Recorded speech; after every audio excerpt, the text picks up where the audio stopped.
ਧੰਨਕਾਰ ਜੀ।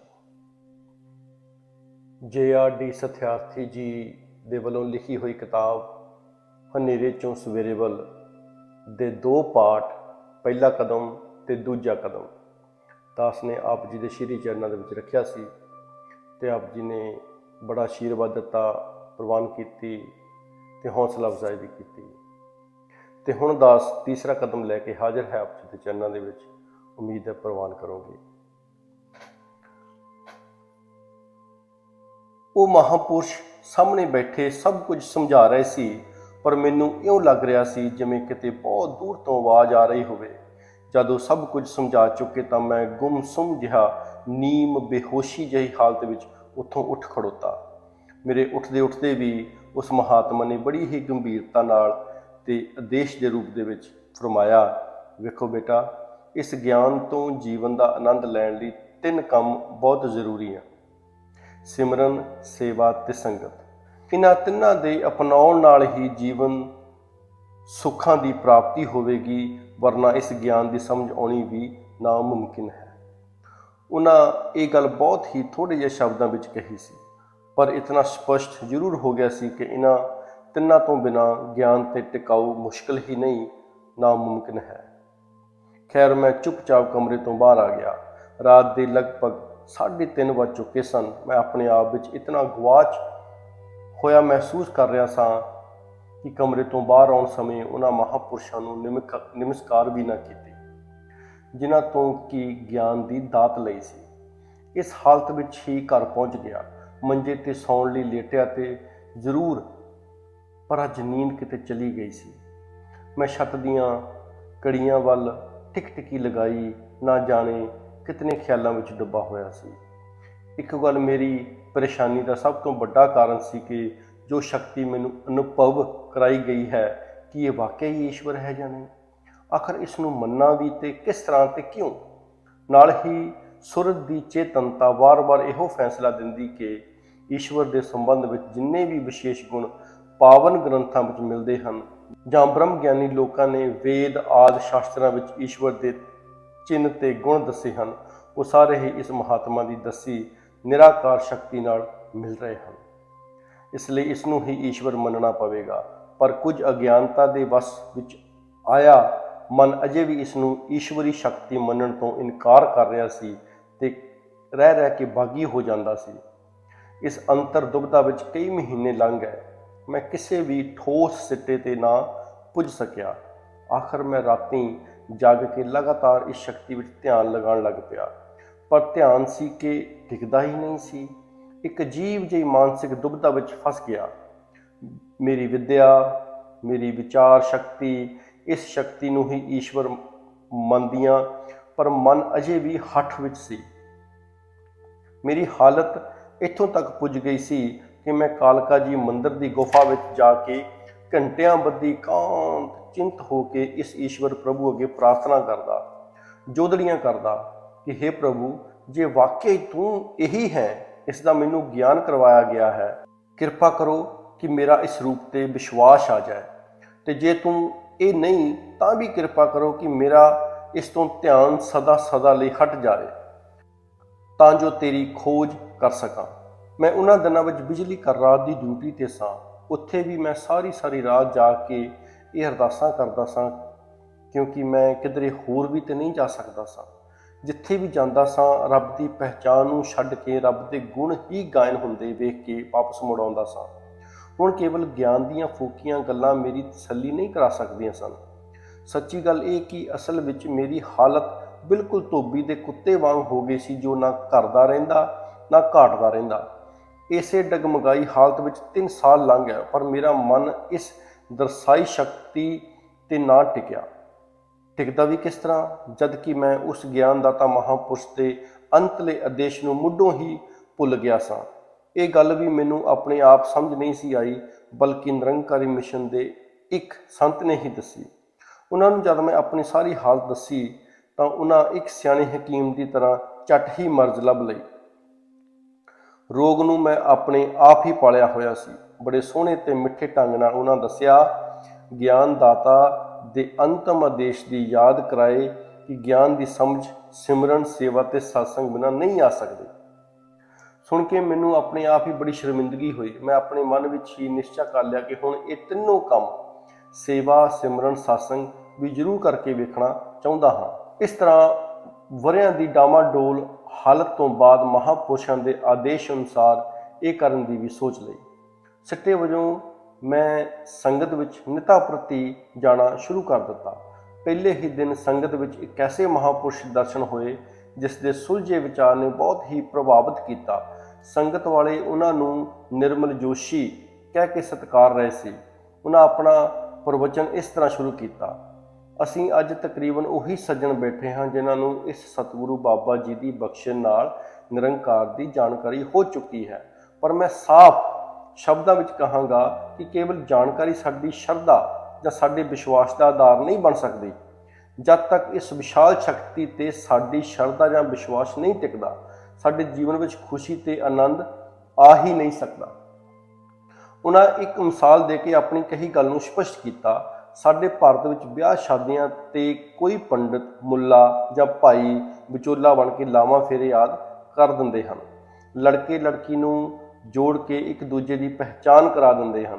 ਇੱਕ ਦੂਜੇ ਦੇ ਗੁਣ, ਕਰਮ ਤੇ ਸੁਭਾਅ ਆਦਿ ਦਾ ਹਵਾਲਾ ਵੀ ਦੇ ਦਿੰਦੇ ਹਨ। ਪਰ ਸ਼ਾਦੀ ਦਾ ਸੁੱਖ ਆਨੰਦ ਪ੍ਰਾਪਤ ਕਰਨ ਲਈ ਕੇਵਲ ਇਹਨਾਂ ਗੱਲਾਂ ਦਾ ਹੋਣਾ ਤੇ ਕਾਫੀ ਨਹੀਂ। ਮੈਂ ਇਹ ਮੰਨਦਾ ਹਾਂ ਕਿ ਉਹਨਾਂ ਦਾ ਇਹ ਮਿਲਨ ਆਉਣ ਵਾਲੇ ਜੀਵਨ ਦੀਆਂ ਖੁਸ਼ੀਆਂ ਤੇ ਉੱਨਤੀ ਆਦਿ ਦੀ ਨੀਂਹ ਜ਼ਰੂਰ ਹੈ, ਪਰ ਜੀਵਨ ਦੀ ਬਿਲਡਿੰਗ ਨੂੰ ਸੁੰਦਰ ਤਿਆਰ ਕਰਨ ਲਈ ਲੜਕੀ ਨੂੰ ਪੇਕੇ ਘਰ ਦਾ ਤਿਆਗ ਕਰਕੇ ਸਹੁਰੇ ਘਰ ਵਿੱਚ ਜਾ ਕੇ ਵਸਣਾ ਹੋਵੇਗਾ। ਪਤੀ ਦੀ ਸ਼ਕਤੀ, ਉਸਦੀ ਸੰਪਤੀ, ਉਸਦੇ ਸੁਭਾਅ ਜਾਂ ਪਤੀ ਦੀ ਜੀਵਨ ਚਾਲ ਦਾ ਪਤਾ ਤਾਂ ਉਸ ਲੜਕੀ ਨੂੰ ਤਦ ਹੀ ਹੋਵੇਗਾ ਜਦ ਉਹ ਆਪਣੇ ਆਪ ਨੂੰ ਪਤੀ ਦੇ ਹਵਾਲੇ ਕਰ ਦੇਵੇਗੀ। ਜੋ ਸ਼ਾਦੀ ਕਰਾ ਕੇ ਵੀ ਪੇਕੇ ਘਰ ਵਿੱਚ ਹੀ ਰਹੇ ਤਾਂ 3 ਕਾਲ ਵੀ ਉਹ ਪਤੀ ਦਾ ਸੁੱਖ ਆਨੰਦ ਨਹੀਂ ਮਾਣ ਸਕਦੀ। ਉਹ ਪਹਿਲੀ ਜਾਣਕਾਰੀ ਤੇ ਪਹਿਲੀ ਮੁਲਾਕਾਤ ਕਦੇ ਵੀ ਪਤੀ ਦਾ ਵਿਸ਼ਵਾਸ ਨਹੀਂ ਦਿਵਾ ਸਕਦੀਆਂ। ਠੀਕ ਇਸੇ ਤਰ੍ਹਾਂ ਜੇ ਆਤਮਾ ਆਪਣੇ ਪਰਮਾਤਮਾ ਦਾ ਸਤਿਗੁਰੂ ਦੀ ਕਿਰਪਾ ਨਾਲ ਸਾਖਸ਼ਾਤ ਕਰਕੇ ਪੇਕੇ ਮਾਇਆ ਜਾਣੀ ਕਿ ਵਿੱਚ ਹੀ ਰਹਿੰਦੀ ਹੈ, ਉਸ ਨੂੰ ਕਦੇ ਵੀ ਪਤੀ ਪਰਮਾਤਮਾ ਦੇ ਸਮਰੱਥ ਹੋਣ ਦਾ ਵਿਸ਼ਵਾਸ ਨਹੀਂ ਆ ਸਕਦਾ।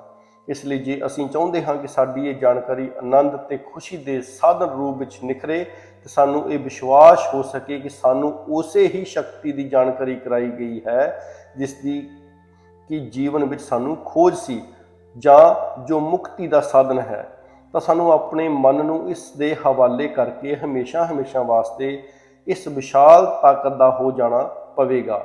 ਦਿਨ ਰਾਤ ਇਸ ਨੂੰ ਆਪਣੇ ਅੰਗ ਸੰਗ ਮਹਿਸੂਸ ਕਰਨਾ ਹੋਵੇਗਾ। ਉਹਨਾਂ ਇੱਕ ਹੋਰ ਮਿਸਾਲ ਵੀ ਦਿੱਤੀ ਜੋ ਇਸ ਤਰ੍ਹਾਂ ਸੀ। ਇੱਕ ਵਿਦਿਆਰਥੀ ਜਦ ਹਿਸਾਬ ਪੜ੍ਹਨ ਲਈ ਹਿਸਾਬ ਦੇ ਮਾਸਟਰ ਕੋਲ ਜਾਂਦਾ ਹੈ ਤਾਂ ਉਹ ਮਾਸਟਰ ਨੂੰ ਇੱਕ ਲਕੀਰ ਖਿੱਚ ਕੇ ਦੱਸਦੇ ਹੋਏ ਆਖਦਾ ਹੈ, ਦੇਖੋ ਬੱਚੇ, ਇਹ ਲਕੀਰ ਹੈ, ਇਹ ਇੱਕ ਹੁੰਦਾ ਹੈ। ਉਹ ਬੱਚਾ ਬਿਨਾਂ ਕਿਸੇ ਹੀਲ ਹੁਜਤ ਦੇ ਕਹਿੰਦਾ ਹੈ ਇੱਕ। ਕੇਵਲ ਕਹਿੰਦਾ ਹੀ ਨਹੀਂ, ਮੰਨਣ ਵੀ ਲੱਗ ਪੈਂਦਾ ਹੈ ਕਿ ਇਹ ਸਿੱਧੀ ਜਿਹੀ ਲਕੀਰ ਇੱਕ ਹੀ ਹੁੰਦੀ ਹੈ। ਵੇਖਦੇ ਵੇਖਦੇ ਉਹ ਬੱਚਾ ਇੱਕ ਦਿਨ ਗਣਿਤ ਦਾ ਬਹੁਤ ਵੱਡਾ ਵਿਦਵਾਨ ਬਣ ਜਾਂਦਾ ਹੈ।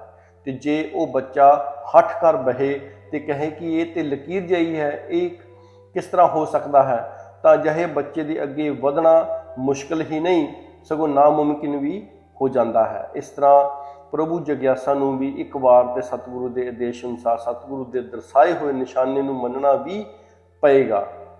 ਤਾਂ ਹੀ ਉਸ ਦਾ ਵਿਸ਼ਵਾਸ ਇਸ ਈਸ਼ਵਰ ਸ਼ਕਤੀ ਤੇ ਦ੍ਰਿੜ ਹੋ ਸਕੇਗਾ ਤੇ ਜੀਵਨ ਦੇ ਆਨੰਦ ਨੂੰ ਪ੍ਰਾਪਤ ਕਰਨ ਵਿੱਚ ਸਫਲ ਹੋ ਸਕੇਗਾ। ਨਿਰਮਲ ਜੋਸ਼ੀ ਜੀ ਤੇ ਇਹ ਗੱਲਾਂ ਕਹਿ ਕੇ ਘਰ ਤੁਰ ਗਏ, ਪਰ ਮੇਰੀ ਨੀਂਦ ਹਰਾਮ ਹੋ ਗਈ। ਮੈਨੂੰ ਸਮਝ ਨਹੀਂ ਆ ਰਹੀ ਸੀ ਕਿ ਮੈਂ ਕਿਸ ਤਰ੍ਹਾਂ ਇਸ ਵਿਸ਼ਾਲ ਸੱਤਾ ਦਾ ਹੋ ਜਾਵਾਂ। ਮਾਇਆ ਛੱਡਣ ਦਾ ਕੀ ਅਰਥ ਹੈ ਤੇ ਇਸ ਸੱਤ ਨਾਲ ਇੱਕਮਿਕ ਹੋਣ ਦਾ ਕੀ ਤਰੀਕਾ ਹੈ। ਅਜੇ ਕੁਝ ਹੀ ਦਿਨ ਬੀਤੇ ਸਨ ਕਿ ਇੱਕ ਹੋਰ ਮਹਾਤਮਾ ਸਾਡੀ ਸੰਗਤ ਵਿੱਚ ਆਏ। ਉਸ ਬਜ਼ੁਰਗ ਮਹਾਪੁਰਸ਼ ਮਾਸਟਰ ਨੱਥਾ ਸਿੰਘ ਜੀ ਸੇਵਕ ਨੇ ਵੀ ਜੋਸ਼ੀ ਜੀ ਨਾਲ ਮਿਲਦੀ ਜੁਲਦੀ ਗੱਲ ਕਹੀ। ਉਹਨਾਂ ਦੱਸਿਆ ਕਿ ਆਨੰਦ 3 ਪ੍ਰਕਾਰ ਦੇ ਹੁੰਦੇ ਹਨ: ਕਰਨ ਆਨੰਦ, ਦਰਸ਼ਨ ਆਨੰਦ ਅਤੇ ਭੋਗ ਆਨੰਦ। ਉਹਨਾਂ ਵੀ ਇਹ ਗੱਲ ਸਿੱਧ ਕਰਨ ਲਈ ਇੱਕ ਦੁਨਿਆਵੀ ਮਿਸਾਲ ਦਾ ਸਹਾਰਾ ਲਿਆ। ਉਹਨਾਂ ਫਰਮਾਇਆ ਕਿ ਇੱਕ ਵਿਅਕਤੀ ਨੇ ਲਾਟਰੀ ਦਾ 1 ਰੁਪਏ ਦਾ ਟਿਕਟ ਲਿਆ। ਉਸ ਨੂੰ ਕਿਸੇ ਨੇ ਆ ਕੇ ਖਬਰ ਦਿੱਤੀ, ਤੇਰੀ 1 ਲੱਖ ਦੀ ਲਾਟਰੀ ਨਿਕਲ ਆਈ ਹੈ। ਉਹ ਸੁਣ ਕੇ ਨੱਚ ਉੱਠਦਾ ਤੇ ਖੁਸ਼ੀ ਮਹਿਸੂਸ ਕਰਦਾ ਹੈ। ਇਹ ਉਸ ਦਾ ਕਰਨਾ ਆਨੰਦ ਹੁੰਦਾ ਹੈ। ਕੁਝ ਦਿਨ ਬਾਅਦ ਉਸ ਨੂੰ 1 ਲੱਖ ਦਾ ਚੈੱਕ ਵੀ ਮਿਲ ਜਾਂਦਾ ਹੈ। ਹੁਣ ਉਹ ਫਿਰ ਖੁਸ਼ੀ ਵਿੱਚ ਨੱਚਦਾ ਹੈ। ਇਹ ਉਸ ਦਾ ਦਰਸ਼ਨ ਆਨੰਦ ਹੋ ਗਿਆ, ਪਰ ਇਹ ਦੋਵੇਂ ਖੁਸ਼ੀਆਂ ਉਸ ਨੂੰ ਜੀਵਨ ਦਾ ਸੁੱਖ ਨਹੀਂ ਦੇ ਸਕਦੀਆਂ। ਸੱਚਾ ਸੁੱਖ ਲੈਣ ਲਈ ਉਸ ਨੂੰ ਉਹ ਚੈੱਕ ਬੈਂਕ ਚੋਂ ਕੈਸ਼ ਕਰਵਾਉਣਾ ਪਏਗਾ ਤੇ ਬੈਂਕ ਚੋਂ ਮਿਲੀ ਰਕਮ ਨੂੰ ਜੀਵਨ ਦੀਆਂ ਲੋੜਾਂ ਅਨੁਸਾਰ ਵਰਤਣਾ ਹੀ ਪਵੇਗਾ। ਇਸ ਮਾਇਆ ਨਾਲ ਖਰੀਦੀ ਵਸਤੂਆਂ ਨੂੰ ਭੋਗ ਕੇ ਹੀ ਉਹ ਆਨੰਦ ਪ੍ਰਾਪਤ ਕਰ ਸਕਦਾ ਹੈ ਜਾਂ ਆਨੰਦ ਦਾ ਭਾਗੀਦਾਰ ਬਣ ਸਕੇਗਾ। ਸੋ ਠੀਕ ਇਸੇ ਤਰ੍ਹਾਂ ਪ੍ਰਭੂ ਦੀ ਜਾਣਕਾਰੀ ਚੈੱਕ ਦੇ ਦਰਸ਼ਨ ਵਾਲੀ ਹੀ ਗੱਲ ਹੈ। ਚੈੱਕ ਭਨਾਣ ਤੇ ਹੀ ਸੁੱਖਾਂ ਦੇ ਭੰਡਾਰ ਮਿਲ ਸਕਦੇ ਹਨ। ਉਹ ਮਹਾਤਮਾ ਵੀ ਆਪਣੀ ਗੱਲ ਕਰਕੇ ਜਿੱਥੋਂ ਆਏ ਸੀ ਵਾਪਸ ਚਲੇ ਗਏ, ਪਰ ਸਮੱਸਿਆ ਅਜੇ ਵੀ ਉਸੇ ਤਰ੍ਹਾਂ ਸੀ। ਮੈਂ ਅਜੇ ਵੀ ਸੋਚ ਰਿਹਾ ਸਾਂ ਕਿ ਇਹ ਚੈੱਕ ਕਿੱਥੋਂ ਤੇ ਕਿਵੇਂ ਕੈਸ਼ ਕਰਾਵਾਂ। ਸੰਗਤ ਕਰਨ ਦਾ ਇੱਕ ਨਤੀਜਾ ਤੇ ਸਾਹਮਣੇ ਆ ਗਿਆ ਕਿ ਮੇਰਾ ਮਨ ਕਰਮ ਕਾਂਡਾਂ ਤੋਂ ਉਚਾਟ ਹੋ ਗਿਆ। ਰੂਟੀਨ ਦੀ ਭਗਤੀ ਮੈਨੂੰ ਢੋਂਗ ਦਿਸਣ ਲੱਗ ਪਈ। ਮੇਰਾ ਮਨ ਵਾਰ-ਵਾਰ ਮੈਨੂੰ ਉਸ ਪਾਸੇ ਜਾਣ ਤੋਂ ਰੋਕਣ ਲੱਗ ਪਿਆ ਜਿੱਥੇ ਕਿ ਮੈਂ ਪਹਿਲੇ ਕਦੇ ਜਾ ਕੇ ਹਵਨ ਸੰਧਿਆ ਆਦਿ ਕਰਦਾ ਸਾਂ। ਪਰ ਕਈ ਵਾਰ ਮੈਂ ਇਹ ਵੀ ਸੋਚਦਾ ਕਿ ਜੇ ਇਹ ਕਰਮ ਕਾਂਡ ਬਿਲਕੁਲ ਹੀ ਛੱਡ ਦਿੱਤਾ ਤੇ ਅਜਿਹਾ ਨਾ ਹੋਵੇ ਕਿ ਮੈਂ ਮੰਜ਼ਿਲ ਦੇ ਨੇੜੇ ਹੁੰਦਾ ਹੋਰ ਵੀ ਦੂਰ ਹੋ ਜਾਵਾਂ। ਉਹਨਾਂ ਦਿਨਾਂ ਵਿੱਚ ਹੀ ਸੰਤ ਨਿਰੰਕਾਰੀ ਮੰਡਲ ਦੇ ਪ੍ਰਧਾਨ ਪੂਜਯ ਭਾਈ ਸਾਹਿਬ ਲਾਭ ਸਿੰਘ ਜੀ ਸਾਡੇ ਘਰ ਆਏ। ਉਹਨਾਂ ਅੱਗੇ ਮਨ ਦੀ ਸਾਰੀ ਅਵਸਥਾ ਰੱਖਦੇ ਹੋਏ ਥੋੜਾ ਜਿਹਾ ਹੌਸਲਾ ਕਰਕੇ ਇਹ ਵੀ ਪੁੱਛ ਹੀ ਲਿਆ, ਜਿਸ ਸ਼ਕਤੀ ਦੀ ਸਾਨੂੰ ਜਾਣਕਾਰੀ ਕਰਾਈ ਗਈ ਹੈ ਇਸ ਨੂੰ ਭੋਗਣ ਦਾ ਕੀ ਅਰਥ ਹੈ। ਉਹਨਾਂ ਬੜੇ ਹੀ ਥੋੜੇ ਤੇ ਸਿੱਧੇ ਸਾਦੇ ਸ਼ਬਦਾਂ ਵਿੱਚ ਉੱਤਰ ਦਿੱਤਾ, ਮੰਨ ਲਓ ਤੁਸੀਂ ਦਿੱਲੀ ਤੋਂ ਅੰਮ੍ਰਿਤਸਰ ਜਾਣ ਲਈ ਟ੍ਰੇਨ ਵਿੱਚ ਸਵਾਰ ਹੁੰਦੇ ਹੋ। ਟ੍ਰੇਨ ਕਈ ਸਟੇਸ਼ਨਾਂ ਤੋਂ ਹੁੰਦੀ ਹੋਈ ਅੰਮ੍ਰਿਤਸਰ ਸਟੇਸ਼ਨ ਤੇ ਪੁੱਜਦੀ ਹੈ। ਹੁਣ ਜੇ ਤੁਸੀਂ ਅੰਮ੍ਰਿਤਸਰ ਦਾ ਪੂਰਾ ਆਨੰਦ ਲੈਣਾ ਚਾਹੁੰਦੇ ਹੋ ਅਤੇ ਅੰਮ੍ਰਿਤਸਰ ਦੀ ਅਸਲੀਅਤ ਜਾਣਨਾ ਚਾਹੁੰਦੇ ਹੋ ਤਾਂ ਤੁਹਾਨੂੰ ਗੱਡੀ 'ਚੋਂ ਉਤਰ ਕੇ ਭਾਵ ਗੱਡੀ ਨੂੰ ਛੱਡ ਕੇ ਅੰਮ੍ਰਿਤਸਰ ਸ਼ਹਿਰ ਵਿੱਚ ਪ੍ਰਵੇਸ਼ ਕਰਨਾ ਪਵੇਗਾ। ਠੀਕ ਇਸੇ ਤਰ੍ਹਾਂ ਜਿਨ੍ਹਾਂ ਜਪਾਂ ਤਪਾਂ ਨੂੰ ਜਾਂ ਹੋਰ ਕਿਸੇ ਕਰਮ ਦੇ ਸਾਧਨ ਨੂੰ ਇਸ ਸੱਤ ਦੀ ਅਨੁਭਵਤਾ ਲਈ ਅਪਣਾਇਆ ਸੀ, ਉਹਨਾਂ ਸਭ ਦਾ ਸਹਾਰਾ ਛੱਡ ਕੇ ਕੇਵਲ ਇਸ ਅਸੀਮ ਸੱਤਾ ਨੂੰ ਹੀ ਜੀਵਨ ਦਾ ਆਧਾਰ ਮੰਨਣਾ ਹੋਵੇਗਾ। ਤਾਂ ਹੀ ਤੁਸੀਂ ਇਸ ਸੱਤ ਦੀ ਹਕੀਕਤ ਤੋਂ ਸਦੀਵੀ ਸੁੱਖ ਲੈ ਸਕੋਗੇ। ਇਸ ਇੱਕ ਦੀ ਪੂਜਾ, ਇਸ ਇੱਕ ਦੀ ਟੇਕ ਤੇ ਇੱਕ ਤੇ ਭਰੋਸਾ ਹੀ ਇਸ ਦਾ ਹੋ ਜਾਣਾ ਜਾਂ ਇਸ ਦਾ ਭੋਗਣਾ ਹੈ। ਜਦ ਤੱਕ ਤੁਹਾਡਾ ਪੈਰ 2 ਬੇੜੀਆਂ ਤੇ ਰਹੇਗਾ ਤੁਹਾਡਾ ਕਿਸੇ ਤਰ੍ਹਾਂ ਪਾਰ ਪਹੁੰਚਣਾ ਮੁਮਕਿਨ ਨਹੀਂ। ਮੇਰਾ ਮਨ ਤੇ ਪਹਿਲਾਂ ਹੀ ਇਹਨਾਂ ਕਰਮਾਂ ਕਾਂਡਾਂ ਨੂੰ ਛੋੜਨ ਦੀ ਕੋਸ਼ਿਸ਼ ਵਿੱਚ ਸੀ। ਇਸ ਝਟਕੇ ਦੇ ਨਾਲ ਹੀ ਕਰਮ ਕਾਂਡਾਂ ਦੀ ਨਦੀ ਚੋਂ ਨਿਕਲ ਕੇ ਪ੍ਰਭੂ ਦੇ ਕਿਨਾਰੇ ਤੇ ਜਾ ਪਹੁੰਚਿਆ। ਮੇਰੇ ਸਭ ਕਰਮ ਹੀ ਨਹੀਂ ਭਰਮ ਵੀ ਟੁੱਟ ਗਏ। ਮੈਂ ਆਪਣੇ ਆਪ ਨੂੰ ਇਸ ਸੱਤ ਦੇ ਸਿਮਰਨ ਵਿੱਚ ਡੋਬਣਾ ਚਾਹਿਆ। ਮੈਂ ਇੱਕ ਵਾਰੀ ਫਿਰ ਕਾਲਕਾ ਜੀ ਦੇ ਮੰਦਿਰ ਦੇ ਆਸ-ਪਾਸ ਦੀਆਂ ਚਟਾਨਾਂ ਤੇ ਟਿੱਲਿਆਂ ਤੇ ਇਕੱਲਾ ਬੈਠ ਕੇ ਘੰਟਿਆਂ ਬੱਧੀ ਇਸ ਵਿਸ਼ਾਲ ਸੱਤਾ ਨੂੰ ਪੁਕਾਰ ਕੇ ਅਰਦਾਸ ਕਰਨ ਲੱਗਾ। ਮੈਂ ਸਾਰੀਆਂ ਆਸਾਂ ਛੱਡ ਕੇ ਤੇਰੀ ਸ਼ਰਨ ਵਿੱਚ ਆਇਆ ਹਾਂ। ਜੇ ਤੂੰ ਵਾਕਈ ਉਹੀ ਹੈ ਜਿਸ ਨੂੰ ਕਿ ਰਿਸ਼ੀ ਮੁਨੀ ਮਹਾਤਮਾ ਖੋਜ ਰਹੇ ਹਨ ਤਾਂ ਰਹਿਮ ਕਰ ਕਿ ਮੈਂ ਤੈਨੂੰ ਹੀ ਸਭ ਕੁਝ ਸਮਝ ਸਕਾਂ। ਜਿਸ ਤਰ੍ਹਾਂ ਮੈਂ ਪਹਿਲਾਂ ਦੱਸ ਚੁੱਕਾ ਹਾਂ ਕਿ ਮੈਂ ਬਿਜਲੀ ਦਫ਼ਤਰ ਵਿੱਚ ਕੰਮ ਕਰਦਾ ਸਾਂ ਤੇ ਅਕਸਰ ਰਾਤ ਦੀ ਡਿਊਟੀ ਹੁੰਦੀ ਸੀ। ਰਾਤ ਭਰ ਜਾਗਦੇ ਰਹਿਣਾ ਪੈਂਦਾ, ਸੋ ਰਾਤੀ ਵੀ ਮੈਂ ਇਹੀ ਜੋਦੜੀਆਂ ਹੀ ਕਰਦਾ ਰਹਿੰਦਾ। ਇੱਕ ਰਾਤ ਮੈਂ ਦਫ਼ਤਰ ਬੈਠਾ ਆਪਣੀ ਉਹੀ ਅਰਦਾਸ ਕਰ ਰਿਹਾ ਸੀ ਤੇ ਨਾਲ ਸੱਜੇ ਹੱਥ ਨਾਲ ਖੱਬੇ ਦੀ ਉਂਗਲੀ ਵਿੱਚ ਪਾਈ ਆਪਣੀ ਅੰਗੂਠੀ ਨੂੰ ਕਦੀ ਉਤਾਰਦਾ ਕਦੀ ਫਿਰ ਪਾ ਲੈਂਦਾ। ਅਚਾਨਕ ਅੰਗੂਠੀ ਦੀ ਮੋਰੀ ਵੱਲ ਧਿਆਨ ਚਲਾ ਗਿਆ। ਅੰਤਰਾਤਮਾ ਬੋਲ ਪਈ, ਵਾਹ ਭਾਈ ਵਾਹ, ਇਹੀ ਤੇ ਸੂਖਸ਼ਮ ਹੈ ਜੋ ਮੁੰਦਰੀ ਦੀ ਮੋਰੀ ਵਿੱਚ ਵੀ ਹੈ, ਵਿਸ਼ਾਲ ਤੋਂ ਵਿਸ਼ਾਲ ਵੀ ਹੈ, ਜੋ ਅਜ਼ਰ ਹੈ, ਅਸ਼ੇਦ ਹੈ ਜਾਂ ਕਟੀਨ ਤੋਂ ਰਹਿਤ ਹੈ। ਇਸ ਦਾ ਹੀ ਤੇ ਗਿਆਨ ਕਰਵਾਇਆ ਗਿਆ ਹੈ। ਜੇ ਇਹ ਨਹੀਂ ਤਾਂ ਹੋਰ ਕੀ ਹੈ? ਸੂਖਸ਼ਮ ਵੀ ਹੋਵੇ ਤੇ ਇਸ ਮੋਰੀ ਵਿੱਚ ਵੀ ਹੋਵੇ ਜਿਸ ਨੂੰ ਮੈਂ ਪਰਮਾਤਮਾ ਕਹਿ ਸਕਾਂ। ਇਹੀ ਹੈ ਜਿਸ ਦੀ ਮੈਨੂੰ ਤਲਾਸ਼ ਸੀ। ਇਹ ਮੇਰੇ ਜੀਵਨ ਵਿੱਚ ਪਹਿਲਾ ਪਲ ਸੀ ਜਦ ਸਤਿਗੁਰੂ ਦੇ ਕੀਤੇ ਇਸ਼ਾਰੇ ਤੇ ਵਿਸ਼ਵਾਸ ਆਇਆ ਸੀ। ਉਸ ਤੋਂ ਪਿੱਛੋਂ ਆਪਣੇ ਆਪ ਹੀ ਮੇਰਾ ਮਨ ਇਸ ਵਿਸ਼ਾਲ ਸ਼ਕਤੀ ਅੱਗੇ ਝੁਕਣ ਲੱਗ ਪਿਆ, ਇੱਥੋਂ ਤੱਕ ਕਿ ਮੈਂ ਇਸ ਵਿੱਚ ਖੋ ਗਿਆ ਅਤੇ ਆਪਣੇ ਕਰਤੱਵ ਤੇ ਫਰਜ਼ਾਂ ਤੋਂ ਵੀ ਮੂੰਹ ਮੋੜਨਾ ਸ਼ੁਰੂ ਕਰ ਦਿੱਤਾ ਜਾਂ ਮੈਂ ਮੂੰਹ ਮੋੜਨ ਲੱਗ ਪਿਆ। ਕੁਝ ਦਿਨ ਪਿੱਛੋਂ ਮੇਰੀ ਭੇਂਟ ਇੱਕ ਮਹਾਂਪੁਰਸ਼ ਨਾਲ ਹੋਈ। ਮੈਂ ਪੁੱਛ ਹੀ ਲਿਆ ਕਿ ਮੇਰੇ ਕੁਝ ਹੋਰ ਸੱਜਣਾ ਵੀ ਗਿਆਨ ਲਿਆ ਸੀ। ਉਹ ਤੇ ਉਸ ਸਮੇਂ ਹੀ ਨੱਚਣ ਲੱਗ ਪਏ ਸੀ ਤੇ ਕਹਿ ਰਹੇ ਸੀ ਕਿ ਸਾਡੀ ਸਾਈਕਲ ਇਸ ਨਿਰੰਕਾਰ ਵਿੱਚ ਹੀ ਚੱਲਦੀ ਹੈ। ਇਹ ਰੁੱਖ ਇਸੇ ਵਿੱਚ ਖੜੇ ਹਨ, ਇਹ ਮਕਾਨ ਆਦਿ ਇਸੇ ਵਿੱਚ ਟਿਕੇ ਹੋਏ ਹਨ। ਅਤੇ ਅਜਿਹਾ ਅਹਿਸਾਸ ਮੈਨੂੰ ਇਤਨੇ ਚਿਰ ਪਿੱਛੋਂ ਤੇ ਉਹ ਵੀ ਲਿਲੜਕੀਆਂ ਲੈ ਕੇ ਹੋਇਆ। ਇਹ ਬੇਇਨਸਾਫੀ ਕਿਉਂ? ਉਸ ਮਹਾਤਮਾ ਨੇ ਸਮਝਾਉਂਦੇ ਹੋਏ ਕਿ ਇਸ ਵਿੱਚ ਬੇਇਨਸਾਫੀ ਦੀ ਕਿਹੜੀ ਗੱਲ ਹੈ। ਇਹ ਤੇ ਬਿਲਕੁਲ ਸਿੱਧੀ ਤੇ ਸਾਫ਼ ਹਕੀਕਤ ਹੈ ਕਿ ਉਹਨਾਂ ਮਹਾਂਪੁਰਸ਼ਾਂ ਨੇ ਗਿਆਨ ਲੈਣ ਦੇ ਸਾਰ ਹੀ ਆਪਣੇ ਆਪ ਦਾ ਤਿਆਗ ਕਰ ਦਿੱਤਾ ਸੀ। ਉਹਨਾਂ ਆਪਣੀ ਹੀਲ, ਹੁਜਤ ਤੇ ਦਲੀਲਬਾਜ਼ੀ ਸਭ ਕੁਝ ਹੀ ਛੋੜ ਛਾੜ ਕੇ ਗੁਰੂ ਦੀ ਸ਼ਰਨ ਲੈ ਲਈ ਸੀ। ਪਰ ਤੁਸੀਂ ਆਪਣੀ ਵਿਦਵਤਾ ਭਰੇ ਵਿਚਾਰਾਂ ਨੂੰ ਨਾਲ ਰੱਖਿਆ ਹੋਇਆ ਸੀ। ਗਿਆਨ ਪ੍ਰਾਪਤੀ ਤੋਂ ਬਾਅਦ ਵੀ ਤੁਹਾਡੀ ਵਿਵਤਾ ਤੇ ਦਲੀਲਾਂ ਨੇ ਅਭਿਮਾਨ ਦਾ ਰੂਪ ਧਾਰ ਲਿਆ ਸੀ। ਹੁਣ ਜਦ ਕਿ ਤੁਸੀਂ ਵੀ ਆਪਣੀ ਮਤ ਦਾ ਤਿਆਗ ਕਰਕੇ ਗੁਰੂ ਦੀ ਮਤ ਨੂੰ ਅਪਣਾ ਲਿਆ ਹੈ ਤੇ ਤੁਹਾਡੀ ਆਤਮਾ ਵੀ ਉਹੋ ਜਿਹਾ ਹੀ ਆਨੰਦ ਮਹਿਸੂਸ ਕਰ ਰਹੀ ਹੈ। ਉਸ ਮਹਾਤਮਾ ਨੇ ਅੱਗੇ ਚੱਲ ਕੇ ਫਿਰ ਦੱਸਿਆ ਕਿ ਅਜੇ ਵੀ ਜੀਵਨ ਬੇੜੀ ਦੇ ਪੂਰਨ ਆਨੰਦ ਤੋਂ ਤੁਸੀਂ ਕੁਝ ਪਰੇ ਹੋ। ਅਜੇ ਤੇ ਨਈਆ ਸਮੁੰਦਰ ਵਿੱਚ ਹੀ ਹੈ। ਇਸ ਲਈ ਸੰਗਤ ਰੂਪੀ ਜਹਾਜ਼ ਨੂੰ ਕਦੇ ਨਾ ਛੱਡੋ। ਇਸ ਦੀ ਤੁਹਾਨੂੰ ਅਜੇ ਬਹੁਤ ਲੋੜ ਹੈ। ਉਹਨਾਂ ਦੀ ਗੱਲ ਮਨ ਨੂੰ ਜਚ ਯਹੀ ਗਈ, ਸੋ ਮੈਂ ਬਕਾਇਦਾ ਸੰਗਤ ਕਰਦਾ ਰਿਹਾ। ਖੈਰ, ਮੈਂ ਦੱਸ ਰਿਹਾ ਸਾਂ ਕਿ ਮੇਰਾ ਮਨ ਨਿਰੰਕਾਰ ਵਿੱਚ ਇਤਨਾ ਮਗਨ ਰਹਿਣ ਲੱਗ ਪਿਆ ਕਿ ਮੈਂ ਆਪਣੇ ਕਰਤੱਵ ਜਾਂ ਕੰਮ ਕਾਜ ਨੂੰ ਵੀ ਤਲਾਂਜਲੀ ਦੇਣ ਲੱਗ ਪਿਆ। ਮੇਰੀ ਇਸ ਭਾਵਨਾ ਨੂੰ ਇੱਕ ਮਹਾਂਪੁਰਸ਼ਾਂ ਦੇ ਪ੍ਰਵਚਨਾਂ ਨੇ ਹੋਰ ਵੀ ਉਤਸ਼ਾਹ ਦਿੱਤਾ। ਮੈਂ ਉਸ ਮਹਾਂਪੁਰਸ਼ ਦੇ ਕਹੇ ਸ਼ਬਦਾਂ ਨੂੰ ਉਹਨਾਂ ਦੇ ਅਰਥਾਂ ਵਿੱਚ ਲੈਣ ਦੀ ਥਾਂ ਆਪਣੀ ਮਰਜ਼ੀ ਅਨੁਸਾਰ ਅਰਥ ਸਮਝ ਕੇ ਜੀਵਨ ਦਾ ਅੰਗ ਬਣਾਉਣਾ ਚਾਹਿਆ ਸੀ। ਉਹਨਾਂ ਫਰਮਾਇਆ ਸੀ ਕਿ ਗਿਆਨ ਤੋਂ ਪਿੱਛੋਂ ਵੀ ਜਿਨ੍ਹਾਂ ਦਾ ਮਨ ਮਾਇਆ ਨਾਲ ਜੁੜਿਆ ਰਹਿੰਦਾ ਹੈ, ਉਹ ਸੱਚੇ ਆਨੰਦ ਤੇ ਖੁਸ਼ੀ ਤੋਂ ਵਾਂਝੇ ਹੀ ਰਹਿੰਦੇ ਹਨ। ਉਹਨਾਂ ਆਪਣੀ ਇਸ ਗੱਲ ਦੀ ਪੁਸ਼ਟੀ ਲਈ ਇੱਕ ਬੜੀ ਹੀ ਭਾਵਪੂਰਵਕ ਮਿਸਾਲ ਦਿੱਤੀ ਸੀ। ਸਵੇਰ ਦਾ ਵਕਤ ਸੀ। 4 ਆਦਮੀ ਨਦੀ ਕਿਨਾਰੇ ਸੈਰ ਕਰਕੇ ਨਦੀ ਦੀ ਉੱਠਦੀ ਛਲਕਦੀ ਲਹਿਰਾਂ ਦਾ ਆਨੰਦ ਲੈ ਰਹੇ ਸੀ। ਨਦੀ ਦੇ ਜਲ ਨਾਲ ਖਹਿ ਕੇ ਆਉਂਦੀ ਵਾਯੂ ਹੋਰ ਵੀ ਸਵਾਦਲੀ ਲੱਗਦੀ ਸੀ। 2-4 ਘੰਟੇ ਬੀਤਣ ਤੇ ਸੂਰਜ ਮਹਾਰਾਜ ਬਿਲਕੁਲ ਸਿਰ ਤੇ ਆ ਕੇ ਚਮਕਣ ਲੱਗੇ ਤੇ ਆਪਣਾ ਤੇਜ ਵਿਖਾਉਣ ਲੱਗੇ। ਸੂਰਜ ਦੀ ਤਪਸ਼ ਸਭ ਦੇ ਸਰੀਰ ਨੂੰ ਗਰਮਾ ਰਹੀ ਸੀ। ਤਪਸ਼ਨਾਸ ਹਾਰਦੇ ਹੋਏ ਉਹਨਾਂ ਵਿੱਚੋਂ ਇੱਕ ਬੰਦੇ ਨੇ ਆਪਣੀਆਂ ਲੱਤਾਂ ਨਦੀ ਵਿੱਚ ਲਮਕਾ ਲਈਆਂ ਤੇ ਕਿਨਾਰੇ ਪਏ ਪੱਥਰ ਤੇ ਬੈਠ ਗਿਆ। ਉਸ ਦਾ ਧਿਆਨ ਸੀ ਕਿ ਇਸ ਤਰ੍ਹਾਂ ਮੈਂ ਸੂਰਜ ਦੀ ਤਪਸ਼ ਤੋਂ ਬਚ ਸਕਾਂਗਾ। ਪਰ ਇਹ ਉਸ ਦਾ ਭਰਮ ਸੀ, ਕਿਉਂਕਿ ਅਜੇ ਵੀ ਉਸਦੇ ਸਰੀਰ ਦਾ 3/4 ਹਿੱਸਾ ਪਾਣੀ ਤੋਂ ਬਾਹਰ ਹੋਣ ਕਰਕੇ ਪੂਰਨ ਰੂਪ ਵਿੱਚ ਸੂਰਜ ਦੀ ਤਪਸ਼ ਸਹਿ ਰਿਹਾ ਸੀ। ਦੂਸਰੇ ਵਿਅਕਤੀ ਨੇ ਥੋੜੀ ਹਿੰਮਤ ਕੀਤੀ ਤੇ ਪਾਣੀ ਵਿੱਚ ਉਤਰ ਗਿਆ। ਜਦ ਪਾਣੀ ਕਮਰ ਤੱਕ ਪੁੱਜ ਗਿਆ ਤਾਂ ਉਹ ਰੁਕ ਗਿਆ, ਪਰ ਉਸਦਾ ਵੀ ਅੱਧਾ ਸਰੀਰ ਪਾਣੀ ਤੋਂ ਬਾਹਰ ਹੋਣ ਕਾਰਨ ਤਪਸ਼ ਤੋਂ ਬਚ ਨਾ ਸਕਿਆ, ਕਿਉਂਕਿ ਉਸਦੇ ਅੱਧੇ ਸਰੀਰ ਦਾ ਸੰਬੰਧ ਪਾਣੀ ਨਾਲ ਸੀ ਤੇ ਅੱਧੇ ਦਾ ਸੂਰਜ ਨਾਲ ਜੁੜਿਆ ਹੋਇਆ ਸੀ। ਤੀਸਰੇ ਬੰਦੇ ਨੇ ਕੁਝ ਹੋਰ ਅੱਗੇ ਜਾਣ ਦੀ ਸੋਚ ਲਈ, ਪਰ ਪਾਣੀ ਦੇ ਗਲ ਨਾਲ ਲੱਗਦੇ ਹੀ ਉਹ ਵੀ ਰੁਕ ਗਿਆ। ਤਾਈਓ ਉਹ ਵੀ ਆਪਣੇ ਮੂੰਹ ਤੇ ਸਿਰ ਦੀ ਚੋਟੀ ਤੇ ਸੂਰਜ ਦੀਆਂ ਕਿਰਨਾਂ ਨੂੰ ਸਹਿੰਦਾ ਹੀ ਰਿਹਾ। ਪਰੰਤੂ ਜਿਸ ਚੌਥੇ ਵਿਅਕਤੀ ਨੇ ਨੱਕ ਪਕੜ ਕੇ ਪਾਣੀ ਵਿੱਚ ਚੁੱਭੀ ਹੀ ਮਾਰ ਲਈ, ਉਸ ਦਾ ਸੰਬੰਧ ਸੂਰਜ ਨਾਲੋਂ ਉੱਕਾ ਹੀ ਟੁੱਟ ਗਿਆ ਤੇ ਉਸ ਵਿਅਕਤੀ ਨੇ ਪੂਰਨ ਰੂਪ ਵਿੱਚ ਜਲ ਦੀ ਸ਼ੀਤਲਤਾ ਨੂੰ ਮਹਿਸੂਸਿਆ। ਠੀਕ ਇਸੇ ਤਰ੍ਹਾਂ ਜੋ ਲੋਕ ਇਸ ਨਿਰਾਕਾਰ ਪ੍ਰਭੂ ਦਾ ਪੂਰਨ ਰੂਪ ਵਿੱਚ ਆਨੰਦ ਲੈਣਾ ਚਾਹੁੰਦੇ ਹਨ, ਉਹਨਾਂ ਨੂੰ ਇਸ ਮਾਇਆ ਨਾਲੋਂ ਪੂਰਾ ਰਿਸ਼ਤਾ ਤੋੜ ਕੇ ਤੇ ਲੋਕ ਲਾਜ ਤੋਂ ਪਰੇ ਹੋ ਕੇ ਇਸ ਨਿਰਾਕਾਰ ਸ਼ਕਤੀ ਵਿੱਚ ਆਪਣੇ ਆਪ ਨੂੰ ਲੀਨ ਕਰਨਾ ਹੋਵੇਗਾ।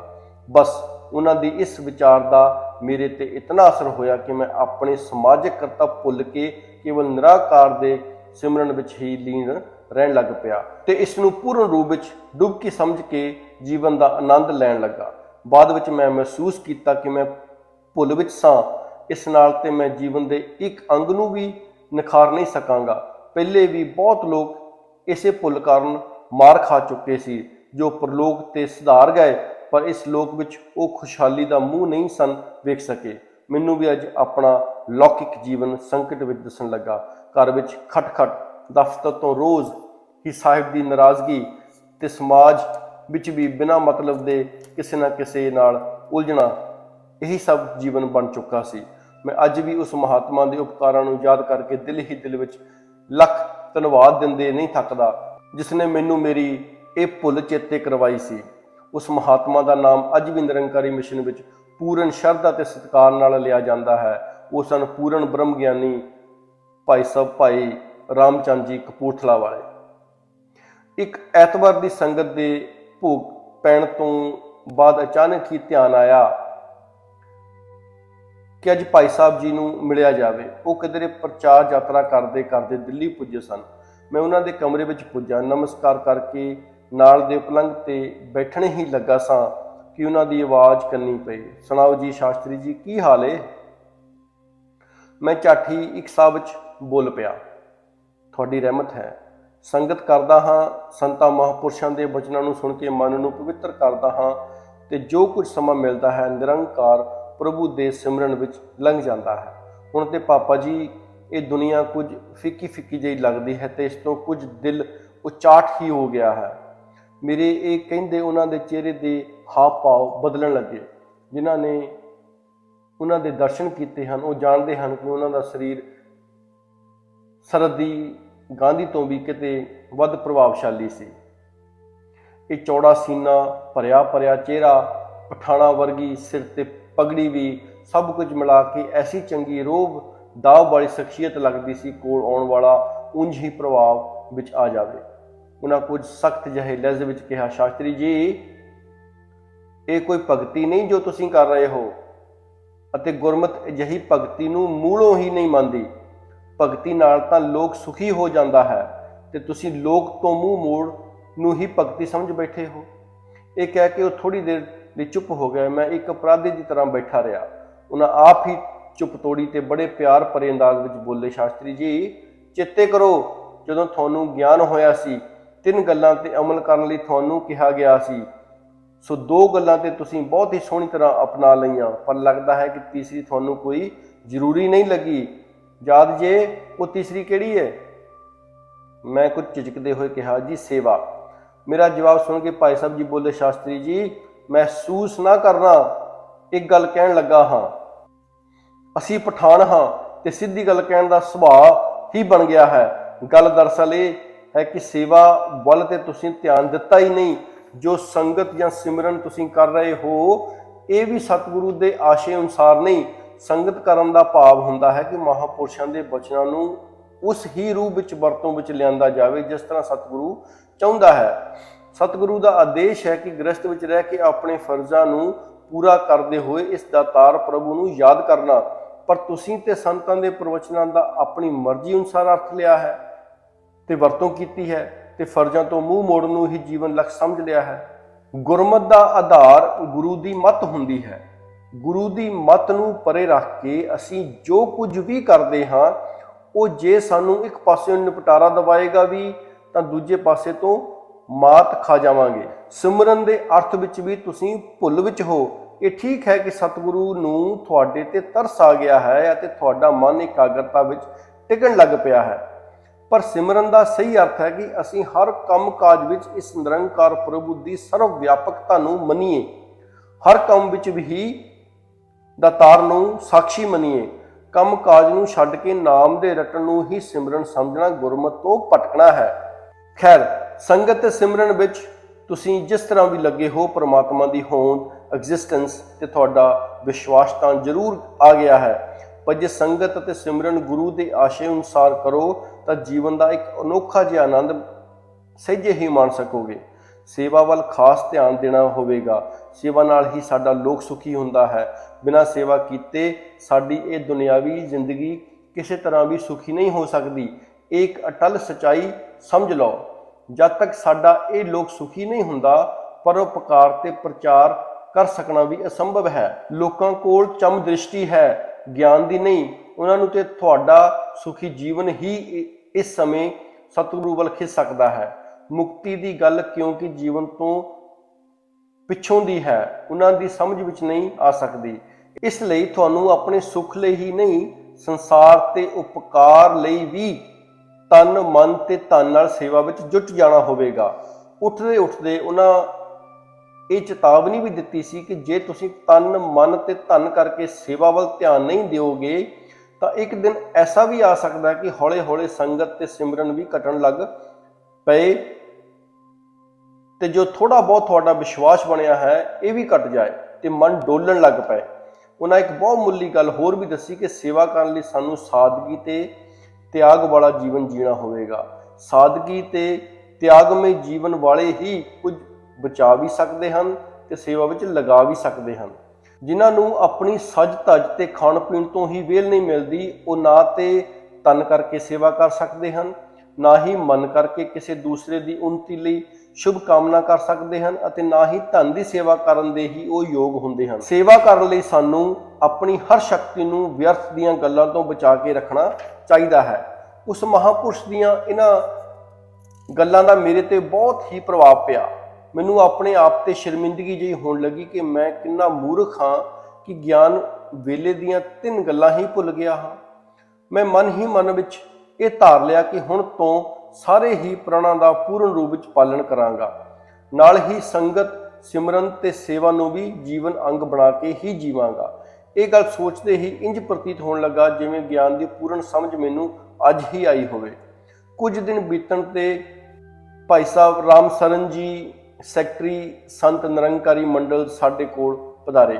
ਉਹਨਾਂ ਦੀ ਕਹੀ ਹੋਈ ਗੱਲ ਅੱਜ ਤੱਕ ਮੇਰੇ ਜੀਵਨ ਵਿੱਚ ਚਾਨਣ ਮੁਨਾਰੇ ਦਾ ਕੰਮ ਕਰ ਰਹੀ ਹੈ। ਸੈਕਟਰੀ ਸਾਹਿਬ ਨੇ ਫਰਮਾਇਆ ਸੀ ਕਿ ਕੁਝ ਗੁਰਸਿੱਖ ਅਜਿਹੇ ਹੁੰਦੇ ਹਨ ਜੋ ਇਹ ਕਹਿੰਦੇ ਹਨ ਕਿ ਅਸੀਂ ਸਤਿਗੁਰੂ ਤੋਂ ਸਿਵਾਏ ਕਿਸੇ ਨੂੰ ਕੁਝ ਨਹੀਂ ਸਮਝਦੇ।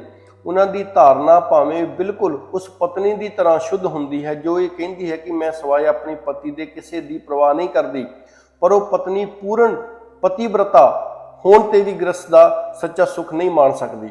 ਇੱਕ ਚੰਗੀ ਘਰ ਗ੍ਰਸਤਨ ਜਾਣਦੀ ਹੈ ਕਿ ਪਤੀ ਵੱਲੋਂ ਪੂਰਾ ਸੁੱਖ ਤੇ ਖੁਸ਼ੀ ਲੈਣ ਲਈ ਪਤੀ ਦੇ ਮਾਤਾ-ਪਿਤਾ, ਸਾਕ ਸੰਬੰਧੀ ਅਤੇ ਦੋਸਤਾਂ ਮਿੱਤਰਾਂ ਦਾ ਵੀ ਪੂਰਾ ਸਤਿਕਾਰ ਕਰਨਾ ਜ਼ਰੂਰੀ ਹੈ। ਸਿਰਫ ਪਤੀ ਨੂੰ ਖੁਸ਼ ਕਰ ਲੈਣ ਨਾਲ ਸੁਹਾਗਵਤੀ ਹੋਣ ਦਾ ਪੂਰਾ ਸੁੱਖ ਮਾਣ ਲੈਣਾ ਔਖਾ ਹੀ ਨਹੀਂ, ਨਾਮੁਮਕਿਨ ਵੀ ਹੈ। ਇਸ ਲਈ ਗੁਰੂ ਤੋਂ ਪੂਰਨ ਰੂਪ ਵਿੱਚ ਖੁਸ਼ੀ ਤੇ ਸੁੱਖ ਲੈਣ ਲਈ ਸਾਨੂੰ ਕੇਵਲ ਗੁਰੂ ਜਾਂ ਗੁਰੂ ਪਰਿਵਾਰ ਨੂੰ ਖੁਸ਼ ਨਹੀਂ ਕਰਨਾ, ਸਗੋਂ ਗੁਰੂ ਦੀ ਸਰਬਤ ਸੰਗਤ ਦਾ ਦਾਸ ਬਣ ਕੇ ਜੀਵਨ ਬਤੀਤ ਕਰਨਾ ਹੋਏਗਾ। ਸੈਕਟਰੀ ਸਾਹਿਬ ਦੇ ਇਹਨਾਂ ਵਿਚਾਰਾਂ ਨੇ ਮੇਰੀ ਵਿਚਾਰਧਾਰਾ ਨੂੰ ਇੱਕ ਹੋਰ ਨਵਾਂ ਮੋੜ ਦਿੱਤਾ। ਜਿਉਂ-ਜਿਉਂ ਇਹਨਾਂ ਸਾਰੇ ਹੀ ਮਹਾਂਪੁਰਸ਼ਾਂ ਦੇ ਆਦੇਸ਼ ਨੂੰ ਜੀਵਨ ਵਿੱਚ ਢਾਲਦਾ ਗਿਆ, ਤਿਉਂ-ਤਿਉਂ ਇੱਕ ਅਨੋਖਾ ਜਿਹਾ ਆਨੰਦ ਮੈਨੂੰ ਮਿਲਦਾ ਤੇ ਭਾਸਦਾ ਗਿਆ। ਮਾਨਸਿਕ ਦੁਬਤਾ ਵੀ ਮਨੋਂ ਖਤਮ ਹੋ ਚੁੱਕੀ ਸੀ। ਮਨ ਸੇਵਾ ਵਿੱਚ ਰੁਚੀ ਲੈਣ ਲੱਗ ਪਿਆ ਸੀ। ਵੇਖਦੇ ਵੇਖਦੇ ਹੀ ਮੇਰੀ ਸਿਹਤ ਵੀ ਕੁਝ ਚੰਗੀ ਹੋਣ ਲੱਗੀ। ਡਾਕਟਰਾਂ ਕੋਲ ਜਾਣ ਵਾਲੀ ਮਾਇਆ ਵੀ ਬਚਣ ਲੱਗੀ। ਮਨ ਵਿੱਚ ਵੀ ਸਭ ਦੇ ਭਲੇ ਦੀਆਂ ਉਮੰਗਾਂ ਉੱਠਣ ਲੱਗ ਪਈਆਂ। ਕੰਮਕਾਜ ਵਿੱਚ ਵੀ ਮਨ ਪੂਰੀ ਤਰ੍ਹਾਂ ਰੁੱਝਣ ਲੱਗ ਪਿਆ। ਸਮਾਜ ਤੋਂ ਦੌੜਨ ਵਾਲੀ ਭਾਵਨਾ ਦਾ ਦਮ ਟੁੱਟਣ ਲੱਗਾ। ਧਨ ਦੀ ਸੇਵਾ ਕਾਰਨ ਜੋ ਆਰਥਿਕ ਘਾਟ ਸੀ ਉਹ ਵੀ ਪੂਰੀ ਹੋਣ ਲੱਗੀ। ਮੇਰਾ ਘਰੇਲੂ ਜੀਵਨ ਸੁਖੀ ਹੋਣਾ ਸ਼ੁਰੂ ਹੋ ਗਿਆ। ਸਮਾਜ ਵਿੱਚ ਸਤਿਕਾਰ ਹੋਣ ਲੱਗਾ। ਦਫ਼ਤਰ ਵਿੱਚ ਵੀ ਦਿਲ ਲਾ ਕੇ ਕੰਮ ਕਰਨ ਕਾਰਨ ਸਾਰੇ ਹੀ ਤਾਰੀਫ ਕਰਨ ਲੱਗੇ। ਹਰ ਕੋਈ ਚੰਗਾ ਵੀ ਲੱਗਣ ਲੱਗ ਪਿਆ। ਸੰਗਤ ਵਿੱਚ ਹਰ ਮਹਾਂਪੁਰਸ਼ ਦੇ ਹੀ ਬਚਨਾਂ ਨੂੰ ਬੜੇ ਧਿਆਨ ਨਾਲ ਸੁਣਦਾ ਤੇ ਗੁਰੂ ਦੇ ਆਸ਼ੇ ਅਨੁਸਾਰ ਉਹਨਾਂ ਬਚਨਾਂ ਦਾ ਪਾਲਣ ਕਰਦੇ ਹੋਏ ਸਿਮਰਨ ਵੀ ਆਸ਼ੇ ਅਨੁਸਾਰ ਕਰਨ ਲੱਗਾ। ਆਪਣੇ ਆਪ ਸੰਗਤ ਵਿੱਚ ਵੀ ਹਰ ਕੋਈ ਵਾਹ ਵਾਹ ਕਰਨ ਲੱਗਾ। ਇਹ ਸਭ ਕੁਝ ਹੋਣ ਤੇ ਵੀ ਆਪਣੇ ਪੁਰਾਣੇ ਸੁਭਾਅ ਅਨੁਸਾਰ ਇਹ ਗਲਤੀ ਹੋਰ ਕਰਨ ਲੱਗ ਪਿਆ। ਕਿਸੇ ਨਾ ਕਿਸੇ ਗੁਰਮੁਖ ਤੇ ਬੜੇ ਹੀ ਮਿੱਠੇ ਢੰਗ ਨਾਲ ਹੀ ਸਹੀ, ਪਰ ਕੁਝ ਵਾਰ ਕਰ ਜਾਣ ਤੇ ਗੱਲ ਕਹਿ ਜਾਣ ਤੋਂ ਪਿੱਛੋਂ ਅੰਦਰ ਹੀ ਅੰਦਰ ਆਨੰਦ ਲੈਣਾ। ਸਿੱਟੇ ਵਜੋਂ ਮਨ ਦੀ ਇਸ ਚੰਚਲਤਾਈ ਕਾਰਨ ਸਦੀਵੀ ਆਨੰਦ ਫਿਰ ਕੁਝ ਘਟਣ ਲੱਗਾ ਤੇ ਜਿਹੜਾ ਸੱਚਾ ਸੁੱਖ ਜਾਂ ਖੁਸ਼ੀ ਜੋ ਕੁਝ ਹੀ ਦਿਨ ਪਹਿਲਾਂ ਮਹਿਸੂਸ ਕੀਤੀ ਸੀ, ਸਮਾਪਤ ਹੁੰਦੀ ਜਾਪਣ ਲੱਗੀ। ਅਚਾਨਕ ਇੱਕ ਦਿਨ ਭਾਈ ਸਾਹਿਬ ਅਮਰ ਸਿੰਘ ਜੀ ਪਟਿਆਲੇ ਵਾਲਿਆਂ ਦਾ ਪ੍ਰਵਚਨ ਸੁਣਨ ਨੂੰ ਮਿਲਿਆ। ਉਹਨਾਂ ਫਰਮਾਇਆ, ਗੱਡੀ ਵਿੱਚ ਸਫ਼ਰ ਕਰਨ ਲਈ ਮੁਸਾਫਰ ਕੋਲ ਟਿਕਟ ਦਾ ਹੋਣਾ ਜ਼ਰੂਰੀ ਹੈ। ਟੀਟੀ ਕੇਵਲ ਟਿਕਟ ਹੀ ਚੈੱਕ ਕਰਦਾ ਹੈ। ਟੀਟੀ ਕਦੇ ਵੀ ਇਹ ਨਹੀਂ ਪੁੱਛਦਾ ਕਿ ਤੁਸੀਂ ਕੀ ਕਰਦੇ ਹੋ, ਤੁਸੀਂ ਕੀ ਖਾਂਦੇ ਪੀਂਦੇ ਹੋ, ਤੁਸੀਂ ਦਾਨ ਕਿੰਨਾ ਕਰਦੇ ਹੋ, ਤੁਸੀਂ ਕੋਈ ਲੰਗਰ ਆਦਿ ਵੀ ਕਰਵਾਇਆ ਹੈ ਜਾਂ ਨਹੀਂ ਕਰਵਾਇਆ ਹੈ। ਪਰ ਜੇ ਕਿਸੇ ਮੁਸਾਫਰ ਕੋਲ ਟਿਕਟ ਨਾ ਹੋਵੇ ਤੇ ਟੀਟੀ ਆਉਣ ਤੇ ਕਹਿੰਦਾ ਫਿਰੇ ਕਿ ਮੈਂ ਇਤਨੇ ਲੰਗਰ ਲਗਵਾਏ ਹਨ, ਮੈਂ ਉੱਚ ਜਾਤੀ ਦਾ ਹਾਂ, ਮੈਂ ਰੋਜ਼ ਪਾਠ ਕਰਦਾ ਹਾਂ, ਮੈਂ ਬੜਾ ਦਾਨੀ ਹਾਂ ਜਾਂ ਸੇਵਾ ਕਰਨ ਵਾਲਾ ਹਾਂ, ਭਾਵ ਉਹ ਭਾਵੇਂ ਕਿੰਨਾ ਹੀ ਆਪਣੀਆਂ ਨੇਕੀਆਂ ਦਾ ਰੌਲਾ ਪਾਉਂਦਾ ਰਹੇ, ਟੀਟੀ ਨੇ ਛੱਡਣਾ ਹੀ ਨਹੀਂ ਤੇ ਟਿਕਟ ਦੀ ਰਕਮ ਦੇ ਨਾਲ ਨਾਲ ਜੁਰਮਾਨਾ ਵੀ ਲਏਗਾ। ਇੱਕ ਹੋਰ ਗੱਲ ਕਿ ਟਿਕਟ ਲੈਣ ਵਾਲੇ ਨੂੰ ਟੀਟੀ ਕੁਝ ਨਹੀਂ ਕਹਿ ਸਕਦਾ, ਕਿਉਂਕਿ ਉਸ ਕੋਲ ਯਾਤਰਾ ਪੱਤਰ ਯਾਨੀ ਕਿ ਟਿਕਟ ਹੁੰਦੀ ਹੈ। ਪਰ ਟਿਕਟ ਕੋਲ ਹੋਣ ਤੇ ਵੀ ਇੱਕ ਚੰਗੇ ਤੇ ਸੁਘੜ ਯਾਤਰੀ ਵਾਂਗ ਹੀ ਯਾਤਰਾ ਕਰਨੀ ਹੋਵੇਗੀ। ਜੋ ਦੂਜੇ ਟਿਕਟ ਵਾਲੇ ਯਾਤਰੀ ਦੀ ਥਾਂ ਹੀ ਘੇਰ ਕੇ ਬਹਿ ਜਾਏ, ਉਹਨਾਂ ਦਾ ਸਮਾਨ ਆਪਣਾ ਬਣਾਉਣ ਲੱਗ ਜਾਏ ਜਾਂ ਇੱਕ ਹੋਰ ਯਾਤਰੀ ਨਾਲ ਖਾਮਖਾ ਖਹਿੰਦਾ ਫਿਰੇ, ਝਗੜਾ ਕਰਦਾ ਫਿਰੇ, ਤਾਂ ਫਿਰ ਕੀ ਹੋਵੇਗਾ? ਟੀਟੀ ਦੀ ਥਾਂ ਪੁਲਿਸ ਨੂੰ ਦਖਲ ਦੇਣਾ ਪਵੇਗਾ ਤੇ ਮੰਜ਼ਿਲ ਤੇ ਪੁੱਜਣ ਤੋਂ ਪਹਿਲਾਂ ਹੀ ਪੁਲਿਸ ਵਾਲੇ ਗੱਡੀ ਤੋਂ ਹੇਠਾਂ ਲਾ ਦੇਣਗੇ। ਹੋ ਸਕਦਾ ਕਿ ਹਵਾਲਾਤ ਵਿੱਚ ਵੀ ਭੇਜ ਦੇਣ। ਸਾਨੂੰ ਸਤਿਗੁਰੂ ਦੀ ਕਿਰਪਾ ਨਾਲ ਗਿਆਨ ਰੂਪੀ ਟਿਕਟ ਮਿਲ ਗਈ ਹੈ। ਇਸ ਸਾਧ ਸੰਗਤ ਰੂਪੀ ਟ੍ਰੇਨ ਵਿੱਚ ਬੈਠ ਕੇ ਸਹਿਜੇ ਹੀ ਜੀਵਨ ਪਦ ਨੂੰ ਪ੍ਰਾਪਤ ਹੋਵਾਂਗੇ। ਸਾਥੋਂ ਗਿਆਨ ਤੋਂ ਪਹਿਲਾਂ ਦੇ ਕਰਮਾਂ ਦਾ ਹਿਸਾਬ ਤਾਂ ਪੁੱਛਣ ਵਾਲਾ ਕੋਈ ਨਹੀਂ, ਪਰ ਜੇ ਕਿਤੇ ਅਸੀਂ ਆਪਸ ਵਿੱਚ ਹੀ ਸੰਗਤ ਵਾਲੇ ਇੱਕ ਦੂਜੇ ਨੂੰ ਉੱਚਾ ਨੀਵਾਂ ਵਿਖਾਉਣ ਲੱਗ ਪਏ, ਫਿਰ ਸਾਨੂੰ ਕੋਈ ਬਚਾਉਣ ਵਾਲਾ ਨਹੀਂ ਹੋਣਾ।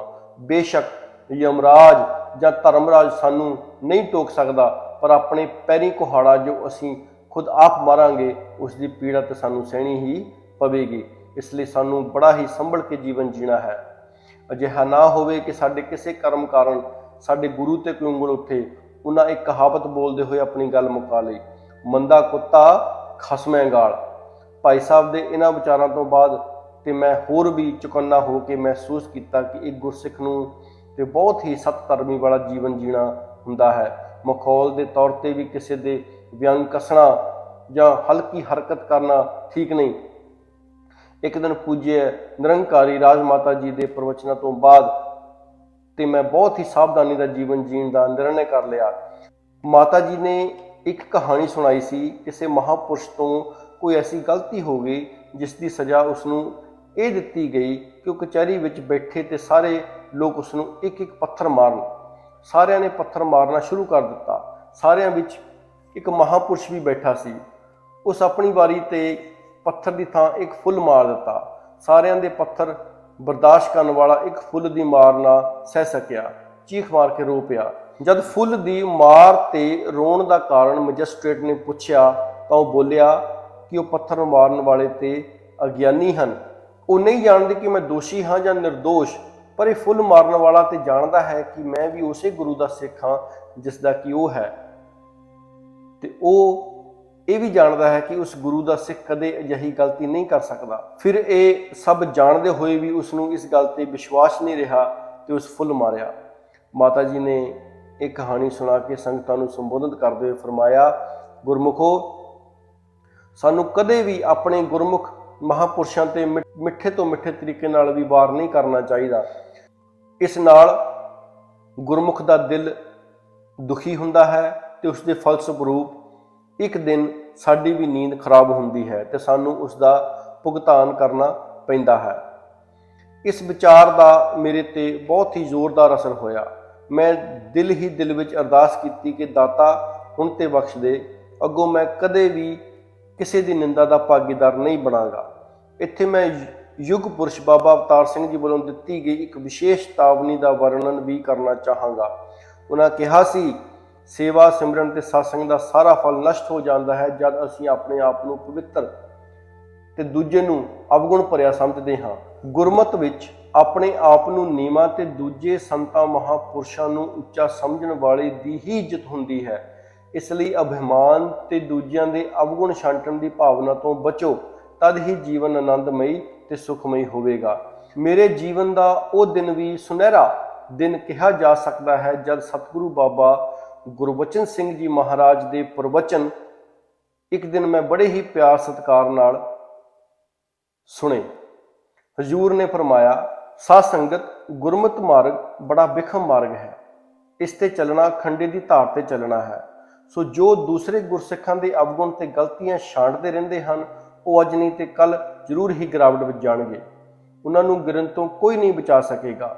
ਪਰ ਜੋ ਸਤਿਗੁਰੂ ਦੀ ਸੰਗਤ ਨਾਲ ਸਦਾ ਜੁੜੇ ਹੀ ਰਹਿੰਦੇ ਹਨ, ਸਭ ਭਲਾ ਬੁਰਾ ਸਤਿਗੁਰੂ ਤੇ ਛੱਡ ਕੇ ਨਿਰਲੇਪ ਅਵਸਥਾ ਵਿੱਚ ਜੀਵਨ ਗੁਜ਼ਾਰਦੇ ਹਨ, ਸਤਿਗੁਰੂ ਜਾਂ ਗੁਰਸਿੱਖਾਂ ਦੀ ਕਰਨੀ ਮਾਪਣ ਦੀ ਥਾਂ ਉਹਨਾਂ ਦੇ ਆਦੇਸ਼ਾਂ ਨੂੰ ਮਾਣ ਸਿਆਣਪ ਤੇ ਹੀਲ ਹੁਜਤ ਛੱਡ ਕੇ ਮੰਨ ਲੈਂਦੇ ਹਨ, ਹਰ ਕੰਮ ਵਿੱਚ ਦਾਤਾਰ ਪ੍ਰਭੂ ਨੂੰ ਅੰਗ ਸੰਗ ਜਾਣ ਕੇ ਵਿਚਾਰਦੇ ਹਨ ਜਾਂ ਵਿਚਰਦੇ ਹਨ, ਸੰਤਾਂ ਮਹਾਪੁਰਸ਼ਾਂ ਦੀ ਨਿਰ ਇੱਛਿਤ ਭਾਵ ਨਾਲ ਸੇਵਾ ਕਰਦੇ ਹਨ, ਇਹ ਦਾਤਾਰ ਨਿਰੰਕਾਰ ਉਹਨਾਂ ਦੇ ਹਿਰਦੇ ਵਿੱਚ ਆਪ ਬਿਰਾਜਮਾਨ ਹੋ ਜਾਂਦਾ ਹੈ। ਉਹਨਾਂ ਨੂੰ ਕੋਈ ਜਪ ਤਪ ਜਾਂ ਕਿਸੇ ਹੋਰ ਸਾਧਨ ਦੀ ਲੋੜ ਨਹੀਂ ਰਹਿੰਦੀ। ਅਸੀਂ ਅਭਿਮਾਨ ਛੋੜ ਕੇ ਸਤਿਗੁਰੂ ਦੇ ਹੁਕਮ ਵਿੱਚ ਜੀਵਨ ਜੀਂਦੇ ਜਾਣਾ ਹੈ। ਫਿਰ ਸਾਡੇ ਸਾਹਮਣੇ ਕੋਈ ਸਮੱਸਿਆ ਨਹੀਂ ਆ ਸਕਦੀ। ਸਾਡਾ ਲੋਕ ਵੀ ਸੁਖੀ ਤੇ ਪਰਲੋਕ ਵੀ ਸਹੇਲਾ ਹੋ ਜਾਵੇਗਾ। ਕਈ ਭਗਤ ਰੋਜ਼ ਹੀ ਨਵੇਂ ਸਵਾਲ ਲੈ ਕੇ ਮੇਰੇ ਕੋਲ ਆ ਜਾਂਦੇ ਹਨ। ਮੈਂ ਉਹਨਾਂ ਨੂੰ ਇਤਨਾ ਹੀ ਕਹਿੰਦਾ ਹਾਂ ਕਿ ਤੁਸੀਂ ਨਿਤਾ ਪ੍ਰਤੀ ਸੰਗਤ ਕਰਦੇ ਜਾਓ। ਕਦੇ ਕਦੇ ਕਿਸੇ ਸੰਤ ਮਹਾਪੁਰਸ਼ ਨੂੰ ਆਪਣੇ ਘਰ ਬੁਲਾ ਕੇ ਆਪਣੀ ਸ਼ਕਤੀ ਅਨੁਸਾਰ ਉਸ ਦੀ ਯੋਗ ਸੇਵਾ ਕਰੋ ਤੇ ਆਪਣੇ ਮਨ ਦੀ ਹਾਲਤ ਉਸ ਅੱਗੇ ਰੱਖ ਦਿਓ। ਉਸ ਮਹਾਂਪੁਰਸ਼ ਦੇ ਮੁਖੋਂ ਨਿਕਲਿਆ ਇੱਕ ਸ਼ਬਦ ਵੀ ਤੁਹਾਡੀ ਸਮੱਸਿਆ ਦਾ ਹੱਲ ਹੋਵੇਗਾ। ਇਸ ਪ੍ਰਵਚਨ ਨੇ ਮੇਰੀ ਜੀਵਨ ਧਾਰਾ ਹੀ ਬਦਲ ਦਿੱਤੀ।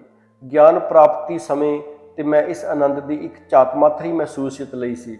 ਹੁਣ ਜਦ ਉੱਪਰ ਲਿਖੇ ਸਾਰੇ ਆਦੇਸ਼ਾਂ ਨੂੰ ਮੈਂ ਜੀਵਨ ਵਿੱਚ ਢਾਲਿਆ ਤੇ ਮੇਰੇ ਅੰਦਰ ਬਾਹਰ ਇੱਕ ਪ੍ਰਕਾਸ਼ ਹੋ ਗਿਆ, ਭਾਵ ਕਿ ਹਨੇਰੇ ਮੁੱਕ ਗਏ। ਸਮਾਜਿਕ ਤੱਕਣੀ, ਨਫ਼ਰਤ, ਈਰਖਾ, ਵੈਦ ਵਿਰੋਧ ਸਭ ਕੁਝ ਨਿਕਲ ਕੇ ਦੂਰ ਚਲਾ ਗਿਆ। ਮੇਰੀ ਆਤਮਾ ਜਨਮ ਮਰਨ ਦੇ ਚੱਕਰਾਂ ਚੋਂ ਨਿਕਲ ਕੇ ਸਿੱਧੀ ਵੀ ਆਨੰਦ ਦਾ ਰਸ ਮਾਣ ਕੇ ਝੂਮ ਉੱਠੀ ਹੈ। ਸਾਰੇ ਪਾਸੇ ਪ੍ਰਕਾਸ਼ ਹੀ ਪ੍ਰਕਾਸ਼ ਫੈਲ ਗਿਆ ਹੈ। ਮੇਰਾ ਜੀਵਨ ਹੁਣ ਸਹੀ ਅਰਥਾਂ ਵਿੱਚ ਇਉਂ ਬਤੀਤ ਹੋ ਰਿਹਾ ਹੈ, ਉਠਤ ਬੈਠਤ ਹਰ ਭਜੋ, ਸਾਧੂ ਸੰਗ ਪ੍ਰੀਤ, ਨਾਨਕ ਦੁਰਮਤ ਛੁੱਟ ਗਈ, ਪਾਰ ਬ੍ਰਹਮ ਵਸੇ ਚੀਤ। ਕਿਉਂਕਿ ਜਾ ਪਰ ਕਿਰਪਾ ਰਾਮ ਕੀ ਹੋਈ, ਤਾਂ ਪਰ ਕਿਰਪਾ ਕਰੇ ਸਭ ਕੋਈ। ਗੁਰੂ ਨੇ ਮੈਨੂੰ ਅਪਣਾ ਲਿਆ ਹੈ। ਪ੍ਰਭੂ ਦੀ ਮੇਰੇ ਤੇ ਅਸੀਮ ਰਹਿਮਤ ਹੈ। ਸੰਤ ਮਹਾਂਪੁਰਸ਼ ਸਦਾ ਹੀ ਮੇਰੇ ਲਈ ਸ਼ੁਭ ਕਾਮਨਾ ਕਰਦੇ ਹਨ।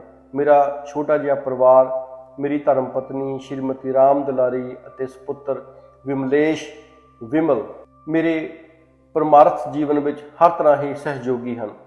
ਸੱਚੀ ਗੱਲ ਤਾਂ ਇਹ ਹੈ ਕਿ ਮੈਨੂੰ ਅੱਜ ਇਹ ਜੋ ਵੀ ਆਨੰਦਮਈ ਅਵਸਥਾ ਪ੍ਰਾਪਤ ਹੋਈ ਹੈ, ਜੇ ਪਰਿਵਾਰ ਦਾ ਸਹਿਯੋਗ ਨਾ ਮਿਲਦਾ ਤਾਂ ਕਦੇ ਪ੍ਰਾਪਤ ਨਹੀਂ ਸੀ ਹੋਣੀ। ਹਨੇਰੇ ਚੋਂ ਸਵੇਰੇ ਤੱਕ ਦਾ ਇਹ ਸਫ਼ਰ ਇਹਨਾਂ ਦੇ ਸਹਿਯੋਗ ਤੋਂ ਬਿਨਾਂ ਹੋ ਜਾਣਾ ਅਸੰਭਵ ਸੀ। ਅੱਜ ਇਸ ਜੋਤੀ ਸਰੂਪ ਤੋਂ ਪੂਰਨ ਰੂਪ ਵਿੱਚ ਪ੍ਰਕਾਸ਼ ਪ੍ਰਾਪਤ ਕਰਨ ਤੋਂ ਬਾਅਦ ਮੈਂ ਪ੍ਰਕਾਸ਼ ਲੱਭਣ ਵਾਲਿਆਂ ਦੇ ਚਰਨਾਂ ਵਿੱਚ ਨਿਮਰਤਾ ਸਹਿਤ ਬੇਨਤੀ ਕਰਾਂਗਾ ਕਿ ਉਹ ਆਪਣੇ ਲੋਕ ਤੇ ਪਰਲੋਕ ਦੋਵੇਂ ਸੁਖੀ ਬਣਾਉਣ ਲਈ ਦੁੱਖਾਂ ਦੇ ਹਨੇਰੇ ਚੋਂ ਨਿਕਲ ਕੇ ਆਨੰਦ ਤੇ ਸੁੱਖਾਂ ਦੇ ਪ੍ਰਕਾਸ਼ ਤੱਕ ਪਹੁੰਚਣ ਵਾਸਤੇ ਪੂਰਨ ਪੁਰਸ਼ ਦੇ ਚਰਨਾਂ 'ਚ ਆਉਣ ਤੋਂ ਬਿਲਕੁਲ ਸੰਕੋਚ ਨਾ ਕਰਨ। ਮੇਰੀ ਤਰ੍ਹਾਂ ਜੋ ਪ੍ਰਕਾਸ਼ ਤੱਕ ਪੁੱਜ ਚੁੱਕੇ ਹਨ, ਆਪਣੇ ਲਈ ਤੇ ਉਹਨਾਂ ਸਾਰਿਆਂ ਲਈ ਇਸ ਸੱਚੇ ਪਾਤਸ਼ਾਹ ਦੇ ਚਰਨਾਂ 'ਚ ਅਰਦਾਸ ਹੈ ਕਿ ਅਸਾਂ ਸਾਰਿਆਂ ਦੀ ਹੀ ਅੰਤ ਸਮੇਂ ਤੱਕ ਇਸ ਸਰਬ ਸ਼ਕਤੀਮਾਨ ਅਜ਼ਰ ਅਮਰ ਨਾਲ ਪ੍ਰੀਤ ਜੁੜੀ ਰਹੇ ਤੇ ਸਭ ਦੀ ਹੀ ਤੋੜ ਨਿਭੇ, ਪਰ ਹੱਸ ਹੱਸ ਕੇ ਨਿਭੇ। अंत विच एक बार फिर सतगुरु दे पावन पवित्र चरना च अरदास है। दिया है तूने नफीस तोहफा, कदर करें हम हमें कदर दे, समझ सकें हम तुझे खुदाया, हमारी नज़रों को वो नज़र दे। नज़र अगर जाए मेरे मौला तो जाए अपनी ही खामियों पर, ना गंदगी पर निगाह डालें, तेरे सरोवर के हंस होकर चुने हमेशा गुनों के मोती, तू ऐसा परवरदिगार वर दे। दिया है तूने जो नाफीस तोहफा। कही हैं ऊंची से ऊंची बातें, जो कह गए हैं वो जिंदगी दे। ना बू हो जिसमें गर्ज की कोई, तू बंदा परवाह वो बंदगी दे। हम अपनी मर्जी से कुछ करें ना, तू जैसा चाहता है वैसा कर दे। दिया है तूने नाफीस तोहफा। हो तन में ताकत, हो मन में उल्फत, हो धन जो सेवा के काम आए, मगर बहक जाऊं जिसको पीकर कभी ना लब तक वो जाम आए। रहें क्यों पीछे ऐ मेरे बाबा, तू आप रहमत हमें अगर दे। दिया है तूने नाफीस तोहफा। ऐ शहनशाह दो जहान वाली, बचन को समझूं बचन को मानूं, तू हीरा जैसे चलाए मुझको, मैं वैसे तेरे चलन को मानूं। फैलाए झोली खड़ा है बाबू, ऐ मेरे दातार झोलियां भर दे। दिया है तूने नाफीस तोहफा। कदर करें हम हमें कदर दे, समझ सकें हम तुझे खुदाया, हमारी नज़र को वो नज़र दे। साध संगत जी, ਇਹ ਸੀ ਤੀਸਰਾ ਕਦਮ। ਉਮੀਦ ਕਰਦਾ ਹਾਂ ਕਿ ਆਪ ਇਸ ਨੂੰ ਵੀ ਪ੍ਰਵਾਨ ਕਰੋਗੇ। ਬਹੁਤ ਪ੍ਰਕਾਰ ਦੀਆਂ ਗਲਤੀਆਂ ਕਰ ਗਿਆ ਹਾਂ ਪੜ੍ਹਦੇ ਸਮੇਂ, ਬੱਚਾ ਸਮਝ ਕੇ ਮਾफ़ ਕਰਨਾ। ਅੱਗੇ ਤੋਂ ਸਵੱਛ ਬਾਣੀ ਪੜ੍ਹਨ ਦੀ, ਸੁਣਨ ਦੀ, ਸਮਝਣ ਦੀ ਤੇ ਜ਼ਿੰਦਗੀ 'ਚ ਲਿਆਉਣ ਦੀ ਤਾਕਤ ਬਖਸ਼ਣਾ। ਧੰਨਵਾਦ।